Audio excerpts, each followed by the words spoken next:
आज हम लोग डिस्कस करेंगे क्लास 10th का फर्स्ट चैप्टर केमिस्ट्री का हम लोग कर रहे हैं, केमिकल इक्वेशन एंड बैलेंसिंग। इससे पहले वाले लेक्चर में हम लोग डिकम्पोजिशन रिएक्शन और उसके टाइप्स को देखे थे, thermal decomposition, photo decomposition and electrolytic decomposition.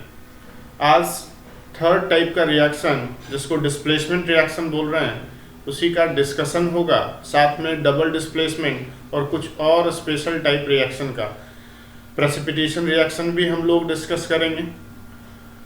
तो अगर बात करें डिस्प्लेसमेंट रिएक्शन का, तो डिस्प्लेसमेंट रिएक्शन को स्टडी करने से पहले एक एक्टिविटी से इसको समझने का कोशिश करते हैं कि ये किस तरह का रिएक्शन होगा। एक्टिविटी क्या है? तो एक्टिविटी मेरे पास ये एक टेस्ट ट्यूब है और इस टेस्ट ट्यूब में एक सॉल्यूशन बना हुआ है और ये सॉल्यूशन हम प्रिपेयर किए हैं कॉपर सल्फेट CuSO4, जो कि ब्लू कलर का सॉल्ट होता है। CuSO4 कॉपर सल्फेट का कलर कैसा होता है? ब्लू कलर का, और इसको वाटर में डिसॉल्व करवाया। ये क्या है? वाटर सॉल्युबल सॉल्ट है, वाटर सॉल्युबल सॉल्ट, और इसको हम लोग वाटर में डिसॉल्व करवाए। इसका मतलब ये सॉल्यूशन है, इसमें किसका?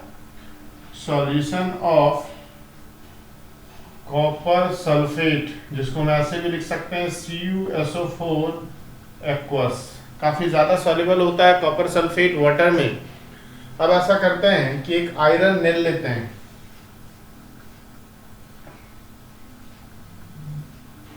एक आयरन नेल लिए, और ये आयरन नेल का कलर हम लोग को पता है किस तरह का होता है। इसको एक थ्रेड में बांध के इसके अंदर हम लोग इसको डिप कर देंगे, इसके अंदर हम लोग इसको डिप कर देंगे और ये इसको थ्रेड में बांध के डिप कर दिए।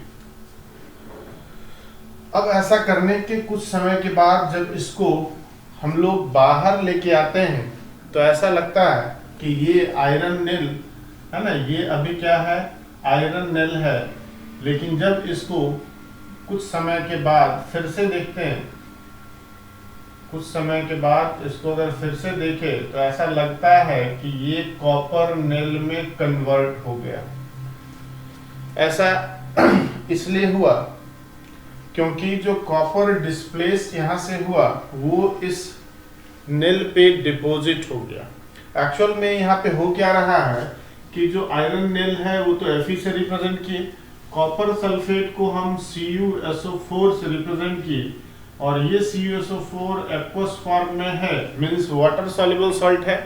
तो ये दो तरह का आयंस देगा, एक कॉपर का और एक सल्फेट का, Cu2+ एंड SO4 2-। यहाँ पे होता क्या है? आयरन का सल्फेट बनना स्टार्ट हो जाता है और साथ में कॉपर अलग होना शुरू हो जाता है। यही कॉपर जो है डिपॉजिट हो जा रहा है, deposited on iron nail. Iron nail पे कॉपर का डिपोजिशन शुरू हो जाता है, और ये जो कलर है, कलर ऑफ सॉल्यूशन जो होगा वो ब्लू से लाइट ग्रीन की ओर चला जाएगा, येलोइश ग्रीन हम लोग बोल सकते हैं, जो किसका कलर है? आयरन सल्फेट का। और आयरन सल्फेट कैसा होता है? हम लोग बोल सकते हैं लाइट ग्रीन या येलोइश ग्रीन बोल सकते हैं हम लोग। ये आयरन सल्फेट का कलर है। तो ये जो रिएक्शन हम लोग एक्टिविटी से ऑब्जर्व किए, इस रिएक्शन को डिस्प्लेसमेंट रिएक्शन बोल रहे हैं। यहाँ पे आयरन कॉपर से ज्यादा रिएक्टिव है, और यही कारण है कि इस सॉल्ट सॉल्यूशन से कॉपर को ये आयरन डिस्प्लेस कर दिया। रिजल्ट ये हुआ कि आयरन अब सल्फेट से कंबाइन करके आयरन सल्फेट का फॉर्मेशन किया, जबकि कॉपर सेपरेट हो गया। यहाँ पे इस रिएक्शन को डिस्प्लेसमेंट रिएक्शन बोलते हैं। क्वेश्चन रेज होता है कि आखिर हम आयरन को कॉपर के रिस्पेक्ट में ज्यादा रिएक्टिव क्यों बोलेंगे? तो इन जनरल हम लोग यहाँ पे अगर बात करें मेटल्स के बीच रिएक्टिविटी ऑर्डर का, तो मेटल्स जो होता है इन जनरल कहा जाता है कि वो रिएक्टिव है। रिएक्टिव होने के पीछे रीजन ये है कि वो मेटल अपना टेंडेंसी जो स्ट्रांगली शो कर रहा है वो ज्यादा रिएक्टिव मेटल, और जो स्ट्रांगली शो नहीं कर रहा अपने प्रॉपर्टी को, वो कम रिएक्टिव मेटल। अगर हम बात करें पोटेशियम का और आयरन का, तो दोनों में इलेक्ट्रॉन डोनेट करने का एबिलिटी बिल्कुल डिफरेंट अमाउंट में है। जितना आसानी से इलेक्ट्रॉन पोटेशियम डोनेट कर सकता है, उतना आसानी से आयरन इलेक्ट्रॉन डोनेट करने नहीं जा रहा।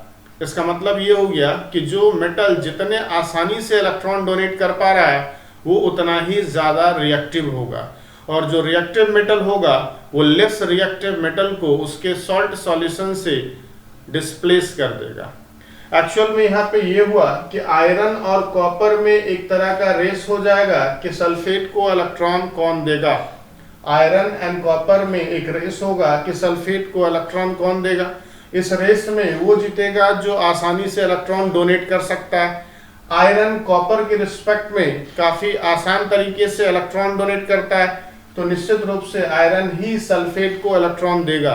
बट सॉल्यूशन में ऑलरेडी कॉपर सल्फेट प्रेजेंट है, यही कारण है कि कॉपर को यहाँ से डिस्प्लेस होना पड़ेगा, और यहाँ पे आयरन सल्फेट से कंबाइन करके आयरन सल्फेट बनाएगा, साथ में copper as a metal obtained होगा। इस पर्टिकुलर रिएक्शन में अगर आप देखें तो ये ब्लू कलर का सॉल्यूशन लाइट ग्रीन में कन्वर्ट होता हुआ दिख रहा है। इसका मतलब यहाँ पे कलर चेंजिंग हो रहा है। खास बात यह है कि ऐसा रिएक्शन, डिस्प्लेसमेंट रिएक्शन जो होता है, काफी फास्ट रिएक्शन होता है। बहुत ही कम समय में ये रिएक्शन पॉसिबल हो पाता है, और इसलिए ऐसे रिएक्शन को हम लोग क्या बोल सकते हैं, आयोनिक रिएक्शन। दो तरह का रिएक्शन होता है, एक आयोनिक और एक मॉलिक्यूलर रिएक्शन। आयोनिक रिएक्शन में आयोनिक कंपाउंड पार्टिसिपेट करता है, वैसा कंपाउंड जो वाटर में जाने के बाद आयंस का फॉर्मेशन कर देता है, उसको आयोनिक कंपाउंड बोलेंगे हम लोग। तो कहीं ना कहीं हमको यहाँ पे डिस्प्लेसमेंट रिएक्शन में प्रोडक्ट लिखने के लिए हमको रिएक्टिविटी सीरीज का नॉलेज होना जरूरी है। इस एक्टिविटी में हम लोग आयरन नेल को इसमें डिप कर दिए कॉपर सल्फेट सॉल्यूशन में। कुछ समय के बाद ये आयरन नेल के ऊपर कॉपर डिपॉजिट हो गया, जिसके चलते ये आयरन नेल अब ऐसा लग रहा है कि ये कॉपर नेल में कन्वर्ट हो गया। जबकि एक्चुअल में क्या हुआ, आयरन इसके अंदर अभी है ही, लेकिन कॉपर का डिपोजिशन हुआ। एक चेंजिंग तो यहाँ ऑब्जर्व हुआ। दूसरा कि कॉपर सल्फेट जो ब्लू कलर का सॉल्यूशन बनाए हुए इस टेस्ट ट्यूब में, अब उसका कलर फेड करना शुरू होगा और वो लाइट ग्रीन कलर की ओर चला जाएगा, या येलोइश ग्रीन, जो कि आयरन सल्फेट का कलर होता है। तो डिस्प्लेसमेंट रिएक्शन का अगर हम प्रोडक्ट लिखना चाहें तो उसके लिए हम लोग को रिएक्टिविटी सीरीज का जरूरत पड़ेगा, और वो रिएक्टिविटी सीरीज में हम लोग कुछ सेलेक्टेड मेटल्स को इंक्लूड कर रहे हैं, जिसका काफी ज्यादा कॉमन यूजेज है। वैसे ही मेटल्स को हम यहाँ पे इंक्लूड कर रहे हैं। Potassium, sodium, calcium, magnesium, aluminium, zinc, iron, lead, hydrogen, mercury, silver, gold and platinum. तो ये डिफरेंट मेटल्स है, और डिफरेंट मेटल्स का रिएक्टिविटी हम लोग कंपेयर कर रहे हैं किसके रिस्पेक्ट में, हाइड्रोजन के रिस्पेक्ट में। अगर ध्यान दिया जाए तो इस रिएक्टिविटी सीरीज को देखने के बाद ऐसा लग रहा है कि पोटेशियम सबसे ज्यादा रिएक्टिव मेटल है डिस्प्लेसमेंट रिएक्शन के रेफरेंस में। Potassium is most reactive element. तो पोटेशियम लगभग हर एक मेटल्स को उसके सॉल्ट सॉल्यूशन से डिस्प्लेस कर सकता है। ये जो हम लोग लिखे इसको हम लोग क्या बोलेंगे, रिएक्टिविटी सीरीज। रिएक्टिविटी सीरीज,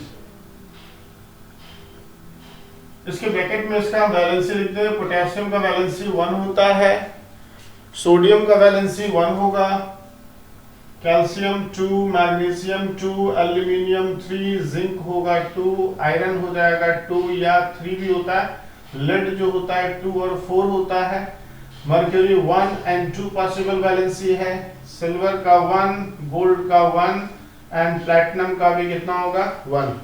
तो ये इसका वैलेंसी इसके स्मॉल ब्रैकेट में लिख दिए। ऐसा इसलिए क्योंकि हमको इसके केमिकल फार्मूला को लिखने में क्या होगा, आसानी होगा। अब अगर बात किया जाए कि यहाँ पे रिएक्टिविटी सबसे ज्यादा किसमें है, पोटेशियम में। तो यहाँ पे हम बोलेंगे reactivity increases, reactivity increases, reactivity क्या कर रहा है, इंक्रीज कर रहा है। सबसे कम रिएक्टिव मेटल प्लैटिनम और सबसे ज्यादा रिएक्टिव मेटल पोटेशियम। और ये रिएक्टिविटी सीरीज किसके रिस्पेक्ट में, हाइड्रोजन के रिस्पेक्ट में। हाइड्रोजन से ये सारा एलिमेंट ज्यादा रिएक्टिव और ये कम रिएक्टिव। इसका मतलब कुछ मेटल्स पॉसिबल है जो हाइड्रोजन से कम रिएक्टिव होगा।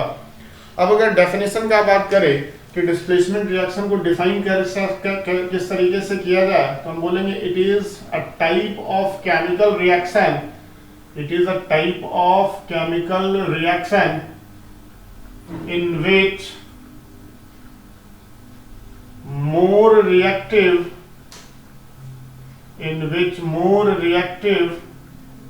metal displaces less reactive metal from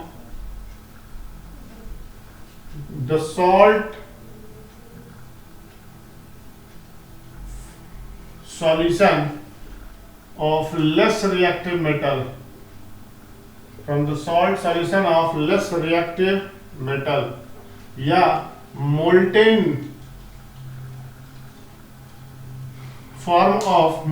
state of less reactive metal compound, less reactive metal compound. कहने का मतलब क्या हुआ कि एक मेटल है जो मोर रिएक्टिव है, एक मेटल है जो क्या है, मोर रिएक्टिव है, और ये सॉल्ट से कंबाइन कर रहा है। सॉल्ट से कंबाइन कर रहा है तो सॉल्ट दो फॉर्म में पॉसिबल हो सकता है ना, या तो ये सॉल्ट एक्वस फॉर्म में हो या मोल्टेन फेज में हो। ये कैसा फेज में, मोल्टेन, पिघला हुआ। अगर ये सॉल्ट सॉलिड फेज में होगा तो रिएक्शन इज नॉट पॉसिबल, है ना, रिएक्शन पॉसिबल नहीं होने जा रहा है सॉलिड के केस में। और यहाँ मोल्टेन फेज में रिएक्शन होगा, एक्वस फेज में भी रिएक्शन होगा। एक्वस फेज कहने का मतलब ये हुआ कि उसको हम लोग वाटर में डिसॉल्व करवाए हुए हैं। तो डिस्प्लेसमेंट रिएक्शन के लिए जो कंडीशन है वो ये कि जो सॉल्ट है वो या तो वाटर सॉल्युबल होना चाहिए, अगर वो वाटर सॉल्युबल नहीं है फिर भी हम डिस्प्लेसमेंट रिएक्शन में पार्टिसिपेट करवाना चाह रहे हैं तो वो उसका मोल्टेन फेज हमको यूज करना होगा। क्वेश्चन राइज होता है ऐसा क्यों, तो ऐसा इसलिए क्योंकि एक्वस एंड मोल्टेन फेज में वो अपने आयंस में स्प्लिटेड होता है। ठीक है, तो हम यहाँ पे लिखेंगे ऐसा इसलिए क्योंकि salt will split into its ion.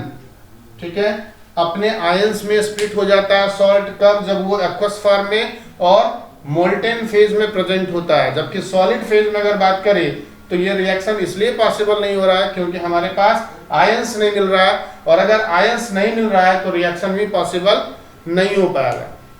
तो यहाँ पे ये बात ध्यान में रखना होगा।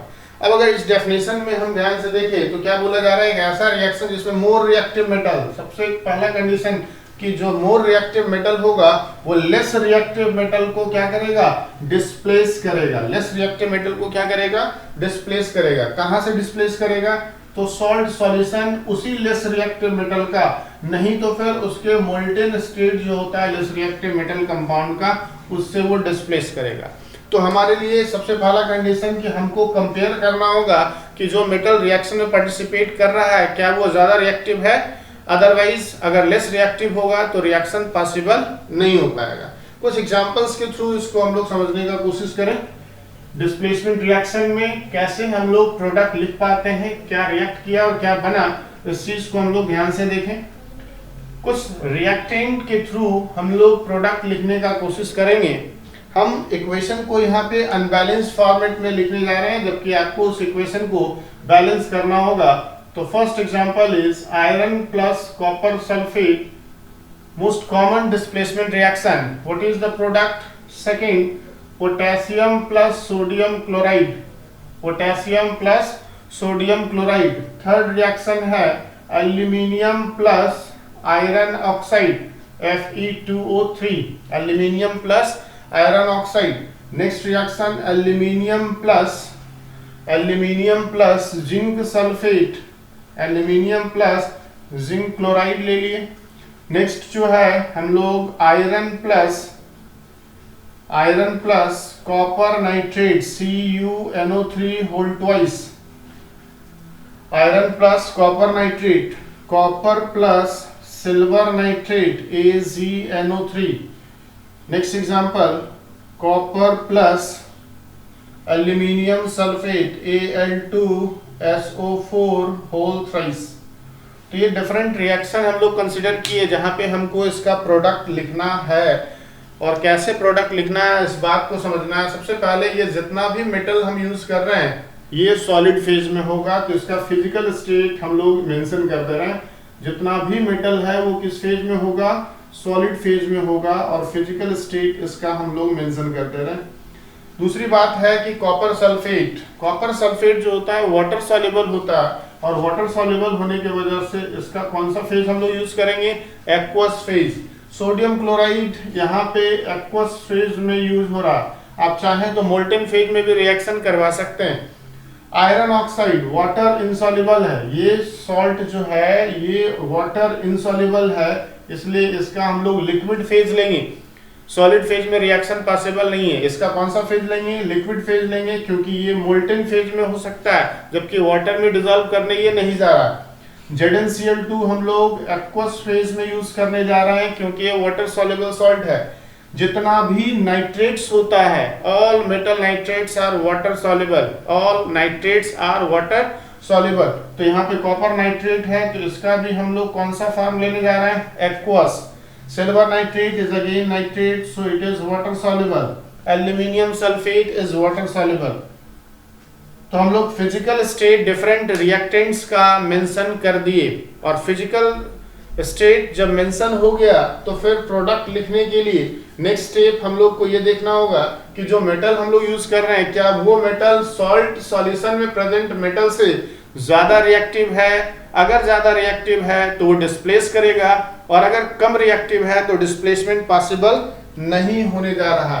आयरन यहाँ पे अगर बात किया जाए तो कॉपर, आयरन जो है कॉपर से ऊपर है, आयरन जो है यहाँ पे कॉपर से ऊपर है, सॉरी यहाँ पे कॉपर छूट गया, Hg के बाद यहाँ पे होने जा रहा है कॉपर, कॉपर का वैलेंसी भी 1 और 2 होगा। तो आयरन को अगर देखा जाए तो कॉपर से क्या है ऊपर, इसका मतलब वो आयरन कॉपर से ज्यादा रिएक्टिव है, इसलिए आयरन अब किससे कंबाइन कर लेगा, सल्फेट से कंबाइन कर लेगा, जबकि कॉपर यहाँ पे सॉलिड फॉर्म में ऑब्टेन हो जाएगा, कॉपर यहाँ पे सॉलिड फॉर्म में ऑब्टेन हो जाएगा। अब आयरन का वैलेंसी 2, सल्फेट का valency 2, formula will be FeSO4। Next potassium sodium को डिस्प्लेस करेगा क्या, बिल्कुल, because potassium is more reactive then sodium, so potassium will easily displace sodium. In that situation potassium will combine with chlorine, so potassium and chlorine combine together to form potassium chloride, and sodium यहाँ पे अलग होने जा रहा है। अब potassium chloride का formula KCl ही होगा because valency of potassium and chlorine is 1. Next, aluminium is more reactive than iron because aluminium is placed above iron in reactivity series, so aluminium will displace iron from iron oxide, so we obtain Al2O3 along with iron. Next reaction, aluminium or zinc. Aluminium is more reactive than zinc. Aluminium zinc से ज्यादा reactive है, इसलिए zinc chloride से zinc को वो displace करेगा। Aluminium और chlorine इस तरीके से लिख दिया और जिंक सेपरेट हो गया। अब बताइए क्लोरीन का वैलेंसी 1 होता है जबकि एल्यूमिनियम का वैलेंसी हम कितना बताया, 3, तो 3 is written with chlorine and 1 is written with aluminium, so chemical formula of aluminium chloride will be AlCl3 plus Zn. Next, iron is more reactive than copper, again iron will easily displace copper, so iron now combines with nitrate, iron now combines with nitrate FeNO3 and plus copper. Again valency of nitrate, nitrate का valency कितना 1, iron का valency कितना 2, इसलिए formula क्या हो जाएगा iron nitrate का FeNO3 whole twice.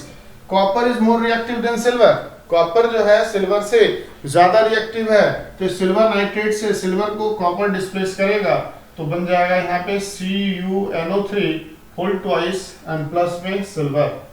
Next अगर बात करें कॉपर एल्यूमिनियम सल्फेट से रिएक्ट कर रहा है तो यहाँ पे रिएक्शन पॉसिबल नहीं होगा, नो रिएक्शन। क्या रीजन हो सकता है, क्यों नहीं रिएक्शन हो रहा है? रिएक्शन नहीं होने के पीछे रीजन यह है कि copper is placed below aluminium, so copper is less reactive than aluminium, so we can say copper is unable to displace aluminium from aluminium sulfate। Next अगर हम फिजिकल स्टेट मेंशन करना चाहें तो मेटल का तो फिजिकल स्टेट हम लोग mention कर सकते हैं सॉलिड सॉलिड। ध्यान रहे यहाँ पे ये जो रिएक्शन हो रहा है इसमें ये लिक्विड फेज में है आयरन ऑक्साइड, तो ये आयरन जो है ये भी मोल्टन फेज में ही ऑब्टेन होगा, इसलिए आयरन लिक्विड। यहाँ पे जिंक सॉलिड होगा, सॉलिड सॉलिड। अब क्वेश्चन राइज होता है कि इसका फिजिकल स्टेट हम लोग कैसे लिखे, तो इसका फिजिकल स्टेट लिखने के लिए हम लोग ये पहले सोचेंगे कि ये रिएक्शन कहाँ हो रहा है, तो मीडियम वाटर है, वाटर के प्रेजेंस में रिएक्शन हो पा रहा है, इसलिए इसका हम लोग कहाँ करवाएंगे रिएक्शन, तो वाटर में। अब वाटर में ये जो सॉल्ट बना वो सॉल्युबल है या नहीं उस बेसिस पे, अभी जस्ट बोले जितना नाइट्रेट है वाटर सॉल्युबल है, तो इन दोनों केस में ये एक्वस हम लोग लिखने जा रहे हैं, AQ and AQ aqueous. Chloride जो होता है लगभग हर एक मेटल का वाटर सॉल्युबल होता है, बस एक को छोड़ के और वो है सिल्वर, लेकिन यहाँ पे एल्यूमिनियम के साथ है इसलिए ये वाटर सॉल्युबल होगा, AQ एक्वस लिखने जा रहे हैं। एल्यूमिनियम ऑक्साइड सॉलिड फेज में होगा, ये वाटर में डिसॉल्व नहीं करता है, साथ ही साथ कि जिस टेम्परेचर पे रिएक्शन हो रहा है वो टेम्परेचर पे एल्यूमिनियम ऑक्साइड मेल्ट नहीं करेगा, इसलिए ये एल्यूमिनियम ऑक्साइड यहाँ पे सॉलिड फेज में रह जाएगा। Chloride of all metals are water soluble except of silver, so it is also water soluble, KCl FeSO4 is also water soluble।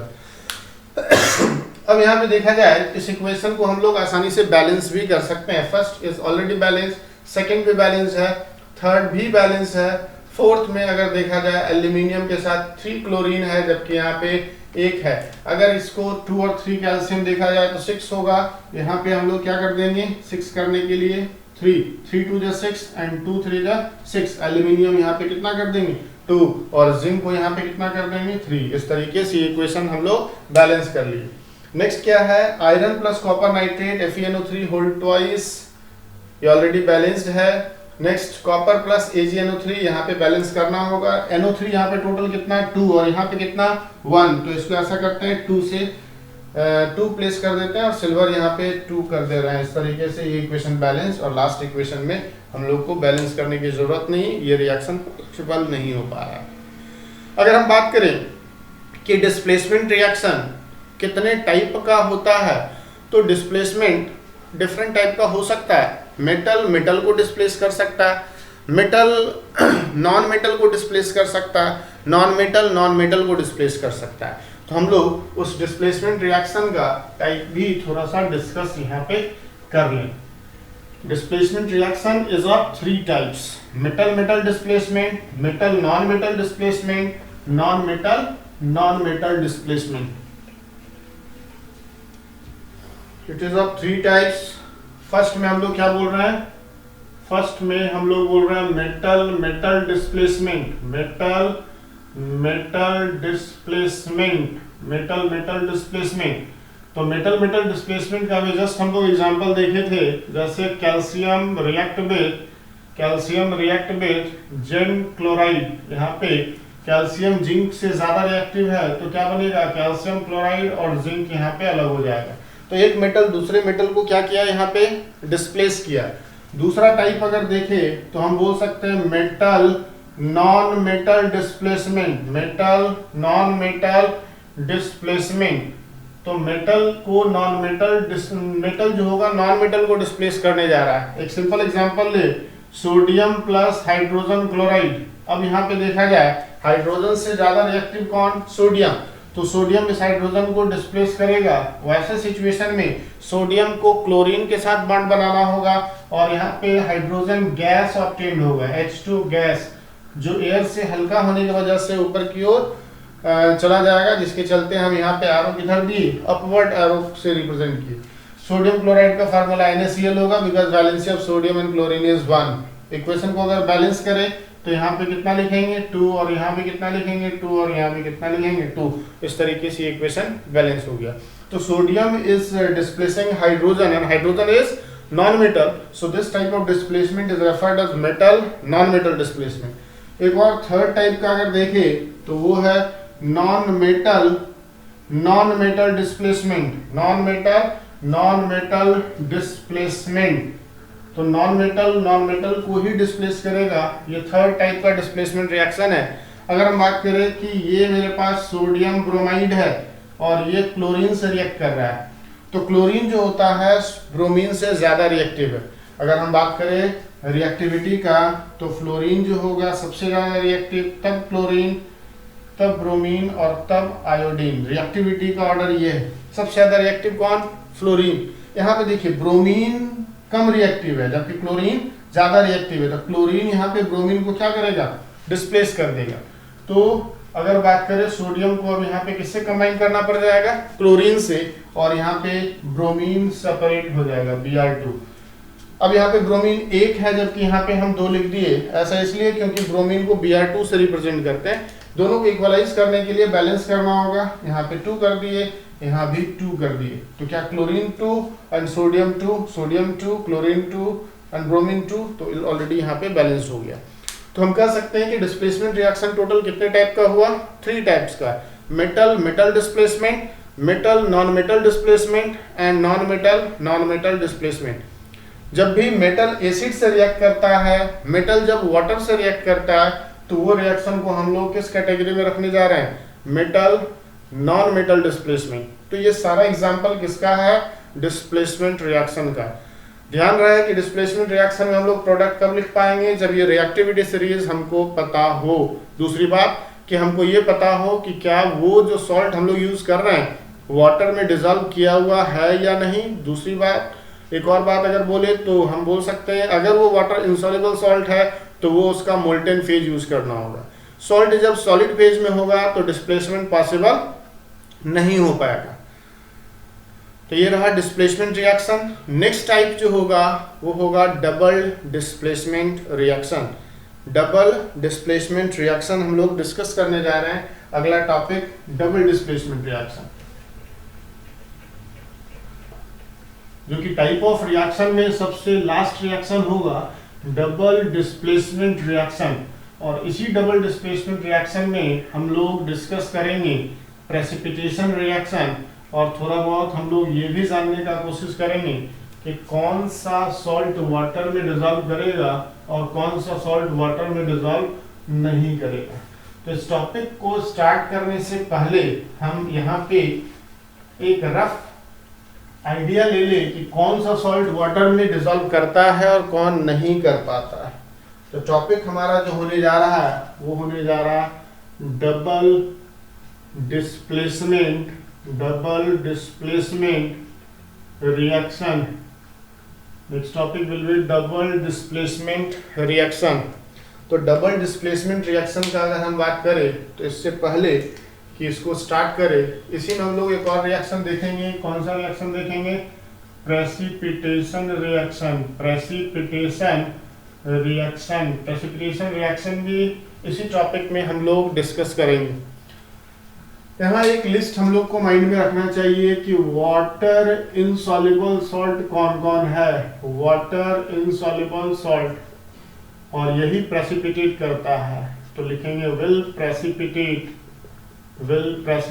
ये प्रेसिपिटेट कर जाएगा वाटर में डिजॉल्व नहीं होने की वजह से। तो कौन कौन है? अगर हम बात करें क्लोराइड्स जो होता है आर सॉल्युबल एक्सेप्ट AgCl।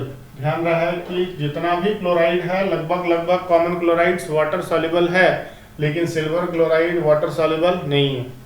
दूसरा पॉइंट जो होगा sulphates are soluble except of barium,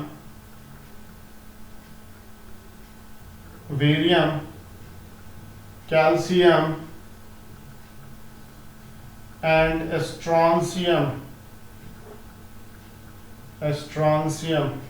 strontium को Sr से रिप्रेजेंट करते हैं और वैलेंसी इसका 2 होता है।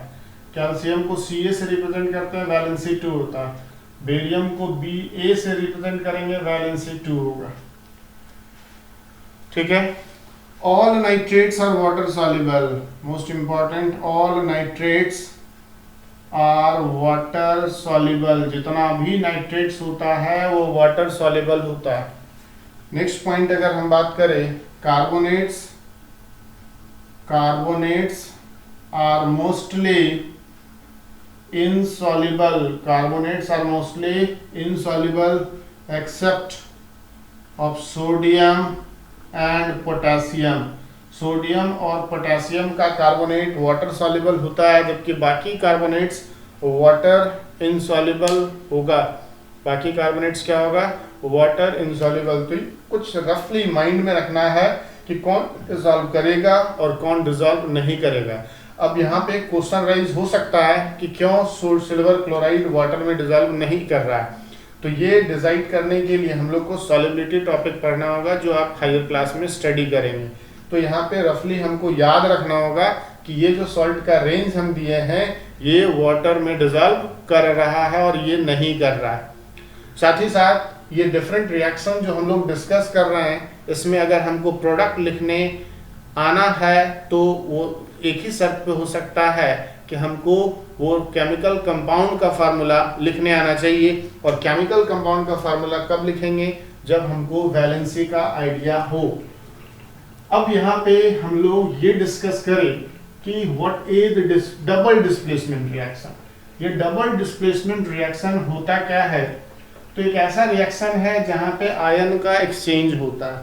ठीक है, हम लोग इसको डिफाइन कर सकते हैं कि type of reaction in which exchange of ions occur. Ion का एक्सचेंज होता है, एक ऐसा रिएक्शन जहां पे आयंस का एक्सचेंज होता है। एग्जांपल ले कि AB एक सॉल्ट है और सॉल्ट जो है वाटर सॉल्युबल है, इसलिए एक्वस। और ये CD दूसरा सॉल्ट है, वो भी वाटर सॉल्युबल है, और तब जाके रिएक्ट किया, क्या बनेगा? तो ध्यान देंगे कि एक हाइपोथेटिकल दो कंपाउंड लिए, दोनों वाटर में सॉल्युबल है। यही कारण है कि उसका फिजिकल स्टेट एक्वस से रिप्रेजेंट किए। अब यहाँ पे ध्यान देने की बात यह है कि ये जो AB होगा ये इस तरीके से वाटर में डिसोसिएट कर गया, A+ में और B- में। वाटर में जाने के बाद AB कैसे डिसोसिएट हो गया? A+ और B-। क्यों? AB एक आयोनिक कंपाउंड है। आयोनिक कंपाउंड वाटर में डिसॉल्व करता है और डिसोल्यूशन के बाद वो अपने आयंस में ब्रेक कर जाता है। अब अगर बात करें CD का, तो CD जो होगा डिसोसिएट किया C+ में और D- में। अब क्या होगा कि एक ऐसा रिएक्शन है जहां पे आयन का क्या होता है? एक्सचेंज। अब यहाँ पे देखिए B- वाला जो होगा इसके पॉजिटिव से और ये प्लस वाला इसके नेगेटिव से कंबाइन करेगा।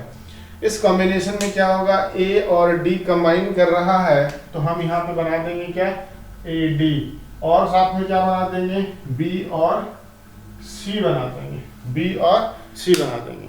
अब यहाँ पे क्वेश्चन राइज होता है कि क्या किस कंडीशन में ये डबल डिस्प्लेसमेंट रिएक्शन पॉसिबल हो पाएगा? तो कंडीशन पहला है कि ये दोनों जो सॉल्ट हम लोग यूज कर रहे हैं, ये दोनों सॉल्ट क्या होना चाहिए? वाटर सॉल्युबल होना चाहिए। अगर हम बात करें कि कंडीशन क्या है, both salt from reactant side must be water soluble। दोनों सॉल्ट वाटर सॉल्युबल होना चाहिए, otherwise reaction will not happen, है ना? Otherwise reaction will not happen due to absence of ion. किसकी वजह से नहीं रिएक्शन हो पा रहा है? आयंस के एब्सेंस में, क्योंकि अगर सॉल्ट वाटर में डिजॉल्व नहीं कर रहा है तो आयंस भी नहीं बनाएगा, और आयंस नहीं बनेगा तो उसका एक्सचेंज नहीं होगा, और एक्सचेंज नहीं होगा तो रिएक्शन नहीं होगा। अब यहाँ पे हम लोग एक और टर्म को इंट्रोड्यूस करें, वो है प्रेसिपिटेशन रिएक्शन, कि ये प्रेसिपिटेशन टर्म क्या है और कब प्रेसिपिटेशन होगा। अब यहाँ पे ध्यान दीजिए कि AD और BC दो अलग नेचर का सॉल्ट बना है। अगर इस AD और BC दोनों वाटर सॉल्युबल है तब तो सिंपल कि ये सॉल्यूशन में ही रह जाएगा, लेकिन अगर दोनों में से कोई एक या दोनों का दोनों सॉल्ट वाटर में डिसॉल्व नहीं कर रहा है तो वैसे कंडीशन में वो सॉलिड फेज को ही कंटिन्यू रखेगा और फाइनली सॉलिड के फॉर्म में डिपॉजिट हो जाएगा at the bottom of container. कुछ समय के बाद ऐसे रिएक्शन को हम लोग डबल डिस्प्लेसमेंट के साथ साथ प्रेसिपिटेशन रिएक्शन भी कहेंगे। तो कंडीशन ऑफ प्रेसिपिटेशन क्या होगा? Condition of precipitation, condition of precipitation क्या होगा?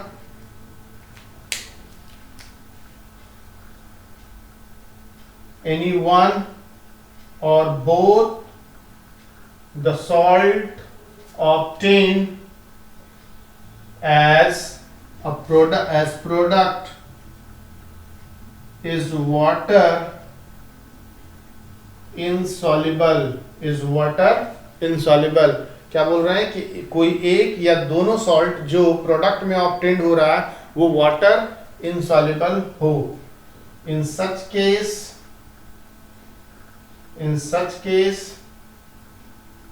salt will remain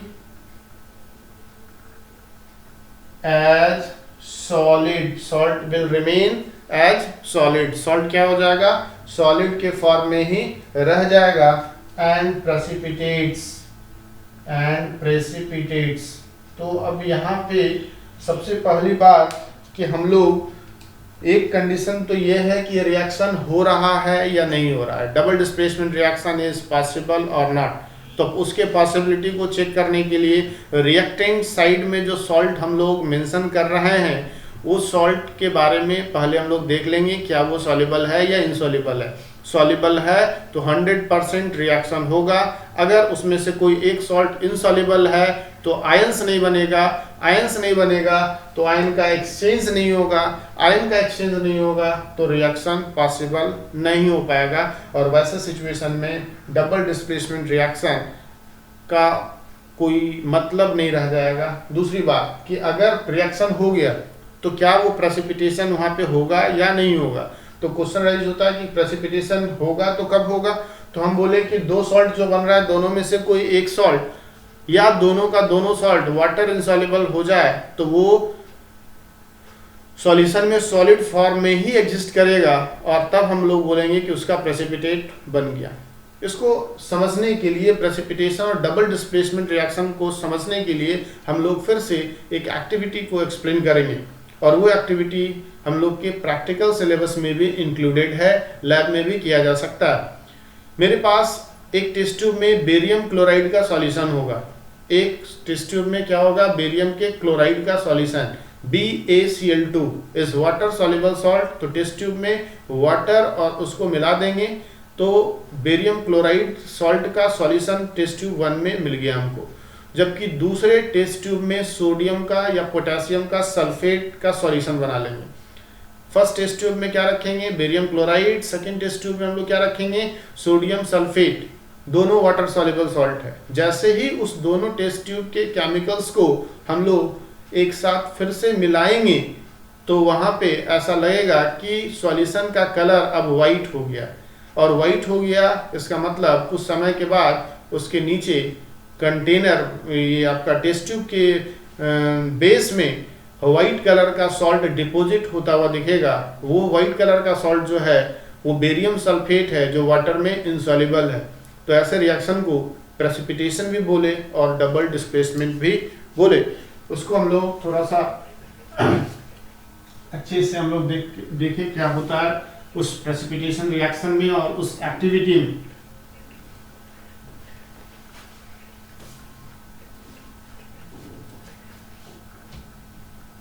ये एक टेस्ट ट्यूब है, और इस टेस्ट ट्यूब में क्या प्रेजेंट है, BaCl2 aqueous, aqueous means water soluble salt है। और एक और टेस्ट ट्यूब है मेरे पास, और वो टेस्ट ट्यूब में प्रेजेंट है sodium sulphate Na2SO4 aqueous, Na2SO4 chemical formula होगा सोडियम सल्फेट का, सल्फेट का वैलेंसी 2, सोडियम का 1, ये भी एक्वस है। अब इस दोनों को क्या किए कि मर्ज कर दिए, एक दोनों को ऐड कर दिए एक टेस्ट ट्यूब में।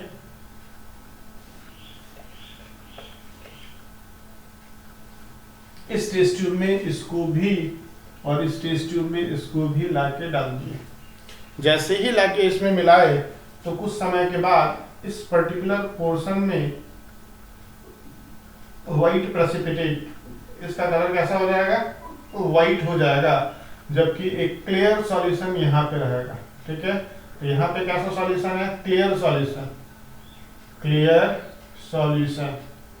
अब ये व्हाइट कलर का जो सॉल्ट है वो किसका है, तो कैल्शियम का सल्फेट, और यहाँ पे क्या है, सोडियम का क्लोराइड।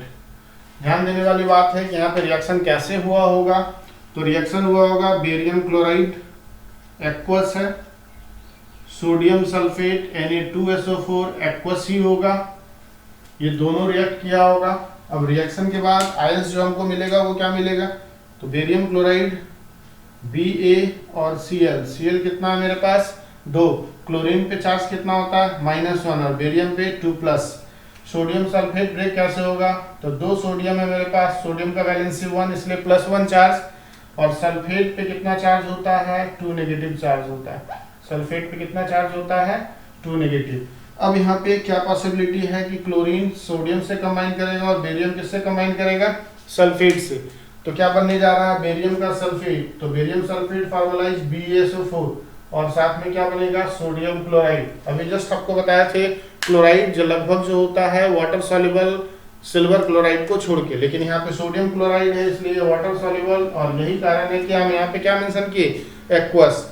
बेरियम सल्फेट यहाँ पे क्या रहेगा, सॉलिड फॉर्म में, और सॉलिड फॉर्म में रहेगा इसीलिए ये क्या कर जाएगा, प्रेसिपिटेट कर जाएगा। प्रेसिपिटेशन को हम लोग डाउनवर्ड एरो से रिप्रेजेंट करते हैं। डाउनवर्ड एरो मतलब ये टेस्ट ट्यूब के बॉटम में जाके जमा होता जा रहा है, इसलिए डाउनवर्ड एरो से हम इसको रिप्रेजेंट करेंगे। तो डबल डिस्प्लेसमेंट रिएक्शन में ही हम लोग प्रेसिपिटेशन रिएक्शन को भी समझें। कुछ कॉमन एग्जांपल्स हम लोग लेते हैं, रिएक्टेंट मेंशन कर दिया जाएगा और पूछा जाएगा कि प्रोडक्ट क्या बन रहा है, और ये भी पहचानना है कि क्या वो रिएक्शन प्रेसिपिटेशन रिएक्शन का एग्जांपल है या नहीं।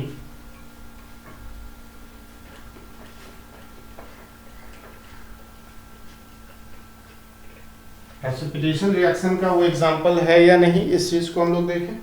कुछ एग्जांपल्स हम लोग कंसीडर करते हैं, कुछ एग्जांपल्स कंसीडर करते हैं, और वो एग्जांपल है silver nitrate AgNO3, iron nitrate FeNO3 whole twice, sodium chloride NaCl, ammonium chloride NH4Cl, sodium sulphate, potassium sulphate we are taking K2SO4, K2SO4। एक और एग्जांपल ले रहे हैं, कॉपर सल्फेट CuSO4। इसको जो है हम रिएक्ट करवाने जा रहे हैं, एक सॉल्ट हम लोग यहाँ पे कंसीडर कर ले रहे हैं, मान लिया जाए कॉपर सल्फेट। यहाँ पे जो हम लोग यूज कर रहे हैं वो यूज कर रहे हैं सोडियम क्लोराइड, यहाँ पे यूज कर रहे हैं बेरियम का सल्फेट BaSO4। यहाँ पे जो हम लोग यूज कर रहे हैं वो मान लिया जाए हम लोग कॉपर सल्फेट, आयरन सल्फेट का यूज कर रहे हैं FeSO4। यहाँ पे यूज हम लोग कर रहे हैं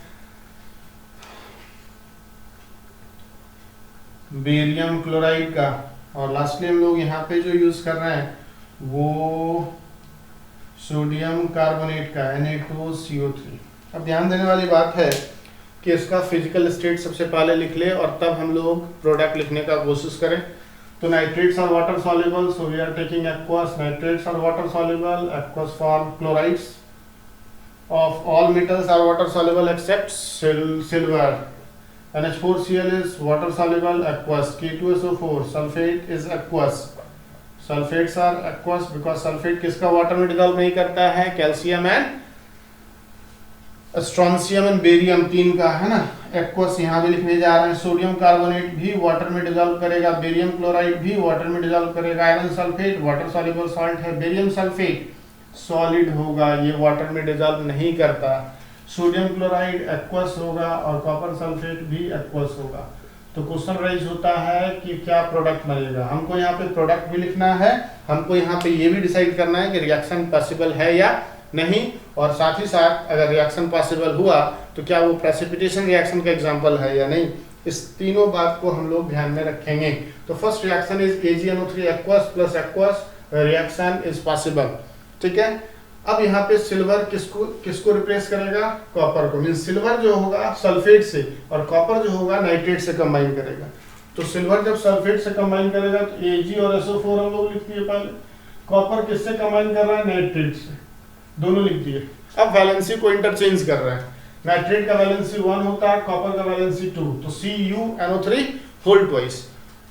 AgSO4 सिल्वर का वैलेंसी 1 होता है जबकि सल्फेट का वैलेंसी 2 होता है, Ag2SO4। Next iron nitrate plus sodium chloride. Iron किससे कंबाइन करेगा, क्लोरीन से। सोडियम किससे, नाइट्रेट से। तो सोडियम जब नाइट्रेट से कंबाइन करेगा तो सोडियम लिख दिए, नाइट्रेट लिख दिए, दोनों का वैलेंसी कितना 1, इसलिए हमको वैलेंसी इंटरचेंज नहीं करना है। आयरन यहाँ पे किससे कंबाइन कर रहा है, क्लोरीन से। क्लोरीन का वैलेंसी 1, आयरन का वैलेंसी 2, FeCl2। यहाँ पे बात करें तो ये रिएक्शन नहीं होगा, नो रिएक्शन। हम लोग यहाँ पे क्या लिखेंगे, no reaction, no reaction. Reason क्या है, तो रीजन बेरियम सल्फेट में छिपा हुआ है। बेरियम सल्फेट वाटर इनसॉल्युबल है, और वाटर इनसॉल्युबल है तो ये है ना, do not give ions, hence reaction is not possible, ठीक है। आता है नेक्स्ट एग्जांपल में। अमोनियम किससे कंबाइन करेगा, सल्फेट से। अमोनियम किससे कंबाइन करेगा, सल्फेट से।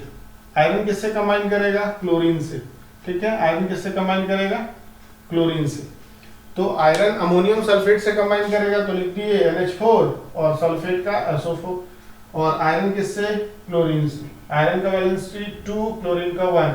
अमोनियम का वैलेंसी 1 होता है जबकि सल्फेट का वैलेंसी 2 जो कि सोडियम के साथ गया, NH4 यहाँ पे हम लोग बात करें तो पोटेशियम जो होगा किससे कंबाइन करेगा, क्लोरीन से। बेरियम जो होगा किससे कंबाइन करेगा, सल्फेट से। तो यहाँ पे क्या बनने जा रहा है, पोटेशियम का क्लोराइड KCl, और साथ में क्या बनने जा रहा है, बेरियम का सल्फेट BaSO4।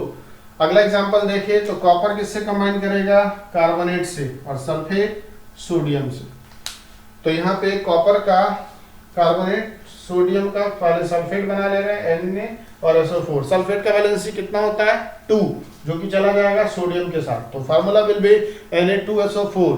साथ में अगर बात करें कि कॉपर जो है कार्बोनेट से, तो Cu और CO3 दोनों का वैलेंसी 2, लिखने की जरूरत नहीं, कॉमन फैक्टर हो जाएगा। अब यहाँ पे ये तो हम लोग डिसाइड कर लिए कि रिएक्शन हो रहा है या नहीं हो रहा है, और हो रहा है तो प्रोडक्ट क्या है। अब अगले स्टेप में हम लोग क्या डिसाइड करेंगे कि whether the reaction is precipitation और नॉट। हम लोग को ये चेक करना होगा कि रिएक्शन प्रेसिपिटेशन है या नहीं।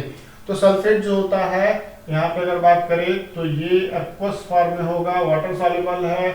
नाइट्रेट्स वाटर सॉल्युबल होता है, क्लोराइड्स वाटर सॉल्युबल होता है, नाइट्रेट्स वाटर सॉल्युबल होता है, ये भी वाटर सॉल्युबल है, ये भी वाटर सॉल्युबल है, ये भी वाटर सॉल्युबल है, लेकिन ये सॉलिड है। तो ये कौन सा रिएक्शन होगा, प्रेसिपिटेशन। ये कौन सा होगा, प्रेसिपिटेशन रिएक्शन। लास्ट अगर देखें तो sodium sulphate is aqueous and copper carbonate is solid. Carbonate जो होता है वो सॉलिड फेज में। तो ये भी कैसा एग्जांपल हो गया बताएंगे, प्रेसिपिटेशन। प्रेसिपिटेशन, और प्रेसिपिटेशन को हम लोग डाउनवर्ड एरो से रिप्रेजेंट करेंगे, मींस ये टेस्ट ट्यूब के बॉटम में जाके जमा हो जाएगा। तो कुछ इस तरीके से हम लोग डबल डिस्प्लेसमेंट रिएक्शन को देख सकते हैं। और डबल डिस्प्लेसमेंट रिएक्शन में ये सबसे पहला कंडीशन होता है कि किस कंडीशन में रिएक्शन होगा। अगर रिएक्शन होगा तो प्रोडक्ट क्या होगा, अगर प्रोडक्ट लिख दिए तो फिर वो प्रेसिपिटेशन रिएक्शन है या नहीं, ये सब कैसे ऑब्जर्व करेंगे। साथ ही साथ वो एक्टिविटी जो इस टॉपिक में NCERT में मेंशन है वो भी हम लोग डिस्कस कर लिए। तो काफ़ी इंपॉर्टेंट टॉपिक था डबल डिस्प्लेसमेंट रिएक्शन। तो बेसिक टाइप ऑफ रिएक्शन हम लोग कवर कर चुके हैं। कुछ और टाइप ऑफ रिएक्शन को हम लोग यहाँ पे डिस्कस करेंगे। 2 रिएक्शन हम लोग on the basis of heat exchange already कर चुके हैं, वो है एक्सोथर्मिक एंड एंडोथर्मिक, लेकिन फिर से उसको हम यहाँ पे शॉर्ट में डिस्कस करेंगे। साथ ही साथ रिवर्सिबल एंड इरिवर्सिबल रिएक्शन, और फिर रिएक्शन के स्पीड के बेसिस पे fast, slow and moderate reaction. सबसे पहला क्लासिफिकेशन यहाँ पे on the basis of heat exchange, heat exchange के बेसिस पे हम लोग रिएक्शन को क्लासिफाई करें तो reaction will be exothermic and endothermic. Reaction 2 तरह का होगा, कौन कौन होगा, एक्सोथर्मिक एंड एंडोथर्मिक। इस दोनों रिएक्शन को सबसे पहले डिस्कस करेंगे हम लोग। तो रिएक्शन हम लोग यहाँ पे on the basis of heat exchange के बेसिस पे जो रिएक्शन होगा वो 2 तरह का होगा। First will be exothermic reaction. First क्या होगा, एक्सोथर्मिक रिएक्शन। एक्सो का मतलब क्या हो रहा है, एक्सो का मतलब हुआ आउट, एक्सो का मतलब हुआ आउट, और थर्मिक का मतलब हुआ हीट। एक ऐसा रिएक्शन जहां हीट क्या हो रहा है, प्रोड्यूस हो रहा है। तो रिएक्टेंट जो होगा वो किस में कन्वर्ट होता है, प्रोडक्ट में कन्वर्ट होता है। और साथ में हम लोग यहाँ पे क्या लिख देंगे, हीट लिख देंगे। ठीक है, यहाँ पे क्या लिख देंगे, हीट। इसका मतलब ये हुआ कि जो एक्सोथर्मिक रिएक्शन है वहां पे हीट प्रोड्यूस हो रहा है। इसका एग्जांपल अगर बात करें, क्या एग्जांपल हो सकता है, तो इसका एग्जांपल होगा एक्सोथर्मिक में कॉम्बिनेशन रिएक्शन का, कॉम्बिनेशन रिएक्शन जो होगा वो कहीं ना कहीं एक्सोथर्मिक होगा। कंबसन जितना भी होगा, कंबसन ऑल, जितना भी कंबसन रिएक्शन है, जितना भी कंबसन रिएक्शन है, जैसे अगर हम बात करें ब्यूटेन, C4H10 LPG में होता है ब्यूटेन, इसका कंबसन करवा रहा है, मतलब ऑक्सीजन से रिएक्ट कर रहा है।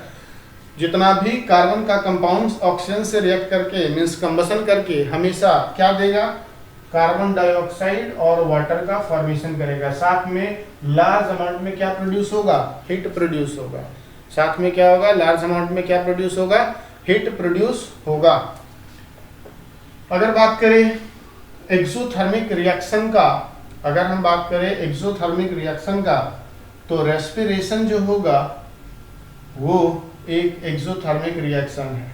रेस्पिरेशन क्या है, एक्सोथर्मिक, क्योंकि रेस्पिरेशन एक ऑक्सीडेशन प्रोसेस है। रेस्पिरेशन कैसा प्रोसेस है, ऑक्सीडेशन, या हम कह सकते हैं तत्काल कंबसन है ये। इसमें क्या होता है, ग्लूकोज C6H12O6 ऑक्सीजन से कंबाइन करता है और क्या बना देता है, CO2 plus H2O, just reverse of respiration, photosynthesis. और साथ में यहाँ पे क्या प्रोड्यूस होता है, एनर्जी, और ये एनर्जी कहाँ स्टोर्ड होता है, ATP में।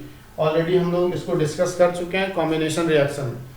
तो ऐसा रिएक्शन जहाँ पे हीट क्या हो रहा है, प्रोड्यूस हो रहा है, वैसे रिएक्शन को हम लोग क्या बोलेंगे, एक्सोथर्मिक।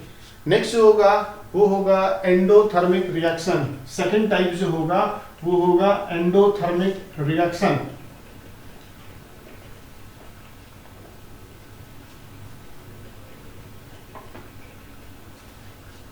नेक्स्ट जो होगा वो होगा सेकंड टाइप, और वो होगा endothermic reaction. Endothermic reaction second type जो रिएक्शन का होगा वो हमारा होगा एंडोथर्मिक रिएक्शन। एंडोथर्मिक, एंडो का मतलब क्या हो गया, एंडो का मतलब हो गया इन, और थर्मिक का मतलब हो गया हीट। ऐसा रिएक्शन जो हीट के प्रेजेंस में हो, बिना हीट का रिएक्शन पॉसिबल नहीं हो पा, तो हम लोग यहाँ पे क्या लिखते हैं, रिएक्टेंट, और रिएक्टेंट को हम लोग क्या देंगे, हीट, और ये कन्वर्ट होगा तब किस में, प्रोडक्ट में। इसका एग्जांपल क्या हो सकता है, all decomposition reaction, all decomposition reaction. और इस डिकम्पोजिशन रिएक्शन को हम लोग ऑलरेडी डिस्कस कर चुके हैं। इसका एक और एग्जांपल होगा फोटोसिंथेसिस। फोटोसिंथेसिस एंडोथर्मिक रिएक्शन है। इस फोटोसिंथेसिस में होता क्या है, CO2 और वाटर क्लोरोफिल के प्रेजेंस में ग्लूकोज का फॉर्मेशन करता है, C6H12O6N+O2। इस रिएक्शन में है ना एनर्जी रिक्वायर्ड होता है, energy is required in form of light. Energy का रिक्वायरमेंट यहाँ पे होता है किस फॉर्म में, लाइट के फॉर्म में। और यही कारण है कि फोटोसिंथेसिस को हम लोग कैसा रिएक्शन कंसीडर करेंगे, तो फोटोसिंथेसिस को हम लोग बोलेंगे एंडोथर्मिक रिएक्शन। नेक्स्ट जो होगा वो होगा on the basis of reversibility. उस बेसिस पे रिएक्शन दो तरह का होगा, एक रिवर्सिबल रिएक्शन होता है और दूसरा इरिवर्सिबल। रिवर्सिबल रिएक्शन वैसे रिएक्शन को बोलेंगे जो फॉरवर्ड और बैकवर्ड दोनों डायरेक्शन में जाएगा, मीन्स रिएक्टेंट प्रोडक्ट में और at the same time product भी किसमें कन्वर्ट होता हुआ दिखेगा, रिएक्टेंट में। ऐसे रिएक्शन को रिवर्सिबल, जबकि मोस्ट ऑफ द रिएक्शन क्या होता है, इरिवर्सिबल, मींस रिएक्टेंट अगर प्रोडक्ट में चेंज हो गया तो फिर वो वापस रिएक्टेंट में कन्वर्ट नहीं हो सकता है। तो on the basis of reversibility reaction कितने तरह का होगा, रिवर्सिबिलिटी के बेसिस पे रिएक्शन दो तरह का होगा। रिवर्सिबिलिटी के बेसिस पे रिएक्शन दो तरह का होगा, तो हम लोग यहाँ पे मेंशन कर दे रहे हैं on the basis of reversibility, REVERSIBILITY, on the basis of reversibility. कितने तरह का, फर्स्ट होगा reversible reaction, REVERSIBLE, reversible reaction. ठीक है, रिवर्सिबल रिएक्शन में जो होगा, ठीक है, इसके बारे में हम लोग क्या बोलेंगे कि proceed in forward as well as in backward direction, as well as in backward direction. ये फॉरवर्ड और बैकवर्ड डायरेक्शन दोनों में एग्जिस्ट करेगा। जैसे इसका एग्जांपल दें तो इसमें हम लोग ऐसे शो करते हैं कि रिएक्टेंट और ये डबल हेडेड एरो मींस दोनों डायरेक्शन को शो कर रहा है। ये एरो क्या शो कर रहा है, both direction means forward and backward. तो ये किस में कन्वर्ट हो रहा है, प्रोडक्ट में। ये वाला जो डायरेक्शन है ये क्या शो कर रहा है, बैकवर्ड को, बैकवर्ड डायरेक्शन, और ये किसको शो कर रहा है, फॉरवर्ड डायरेक्शन को। अगर इसका एग्जांपल कंसीडर करें तो कुछ ही एग्जांपल है जो वहां पे केमिकल चेंज रिवर्सिबल होता है, जैसे कि N2 और H2 NH3 का फॉर्मेशन करता है। तो यहाँ पे ये रिएक्टेंट प्रोडक्ट में, प्रोडक्ट वापस रिएक्टेंट में सेम टाइम में होता है ना। स्पॉन्टेनियस मतलब ये दोनों एक ही टाइम में, एक ही समय में एक दूसरे में कन्वर्ट होता हुआ दिख रहा है, प्रोडक्ट रिएक्टेंट में, रिएक्टेंट प्रोडक्ट में। कुछ और एग्जांपल देखिए कि हाइड्रोजन जो होगा H2 और आयोडीन जो होगा, ये दोनों कंबाइन करके हाइड्रोजन का आयोडाइड बनाएगा। ये भी कैसा रिएक्शन है, रिवर्सिबल। PCl3 जो होता है गैस और Cl2 गैस कंबाइन करेगा तो PCl5 बनाएगा। ये भी कैसा एग्जांपल है, रिवर्सिबल रिएक्शन का। अगर हम क्लोज्ड कंटेनर में कैल्शियम क्लोराइड सॉलिड को हिट कर दिए लगभग 1100 डिग्री सेल्सियस पे, तो ये ब्रेक हो जाएगा calcium oxide solid and carbon dioxide gas में। ये भी रिवर्सिबल रिएक्शन का एग्जांपल है। तो ऐसा ही कुछ और एग्जांपल्स हो सकता है रिवर्सिबल रिएक्शन का। तो ऐसा रिएक्शन जो फॉरवर्ड और बैकवर्ड दोनों में एग्जिस्ट करे वैसे रिएक्शन को रिवर्सिबल बोलेंगे। और दूसरा टाइप जो होगा वो होगा irreversible reaction. Irreversible reaction unidirectional होगा। इरिवर्सिबल रिएक्शन क्या होगा, यूनिडायरेक्शनल होगा।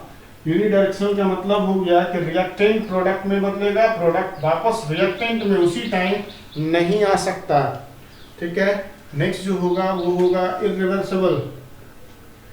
नेक्स्ट जो होगा वो होगा इरिवर्सिबल रिएक्शन। तो इसमें हम लोग क्या बोलेंगे, proceed in forward direction only. Proceed in forward direction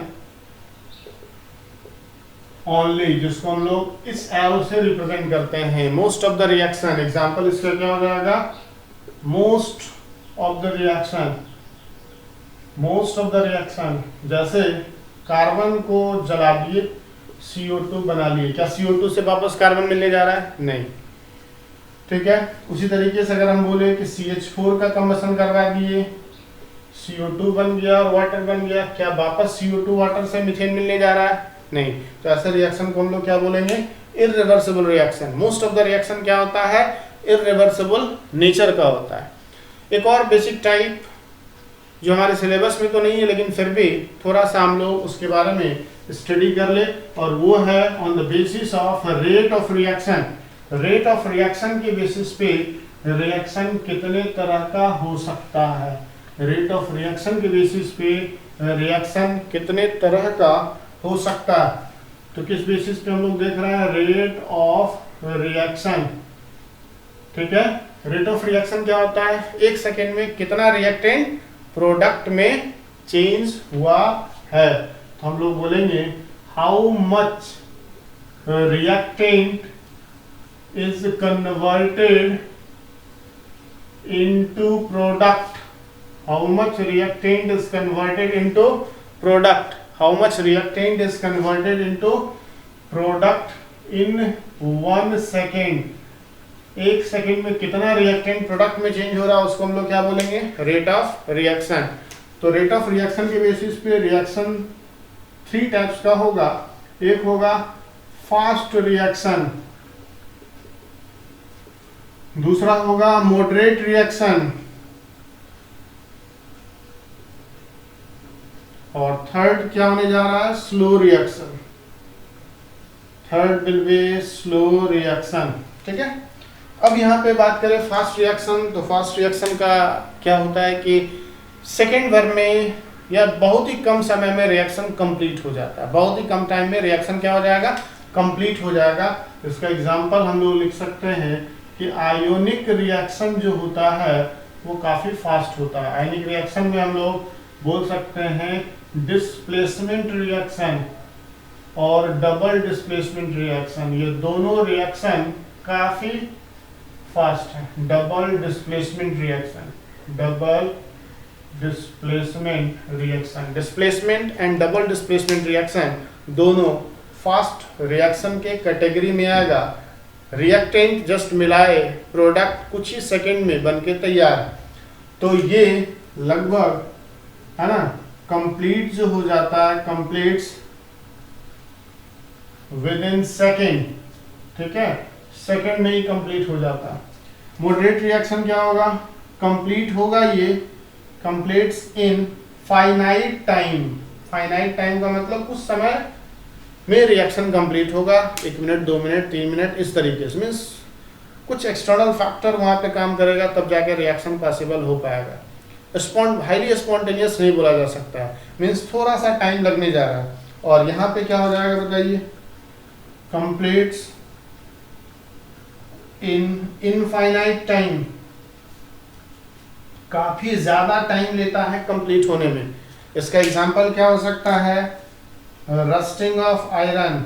इसका एग्जांपल हो सकता है रस्टिंग ऑफ आयरन। इसका एग्जांपल हो जाएगा रस्टिंग ऑफ आयरन। बहुत ही स्लो प्रोसेस है रस्टिंग ऑफ आयरन। यहाँ पे अगर एग्जांपल देखें तो मॉलिक्यूलर रिएक्शन होगा। इसका एग्जांपल क्या होगा? Molecular reaction. ठीक है, मॉलिक्यूलर रिएक्शन होगा इसका एग्जांपल। अगर एक एग्जांपल देखें तो हम लोग कंसिडर कर सकते हैं कि H2 + N2 NH3 का फॉर्मेशन। तो ये सब एग्जांपल क्या है? Moderate reaction. तो on the basis of rate of reaction, reaction कितने तरह का है? Fast reaction, moderate reaction and slow reaction.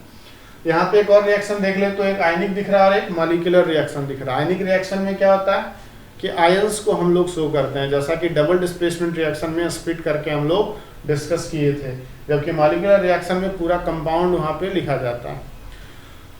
तो आज हम लोग टाइप ऑफ रिएक्शन चैप्टर 1 का कवर कर लिए। डिफरेंट टाइप जो भी होता है वो सारा रिएक्शन कवर कर लिए। ऑर्गेनिक रिएक्शन में फिर डिफरेंट टाइप का रिएक्शन आएगा जो कार्बोनेट्स कंपाउंड में हम लोग कवर करने जा रहे हैं। इसके जस्ट बाद हम लोग जो सबसे इम्पॉर्टेंट पार्ट होता है इस चैप्टर का वो होता है रेडॉक्स रिएक्शन वाला पार्ट। उस रेडॉक्स रिएक्शन को अगले लेक्चर में हम लोग डिस्कस करेंगे और काफ़ी अच्छे से उस टॉपिक को हम लोग को कवर करना है क्योंकि वो काफ़ी इम्पॉर्टेंट टॉपिक होगा इस कंप्लीट चैप्टर का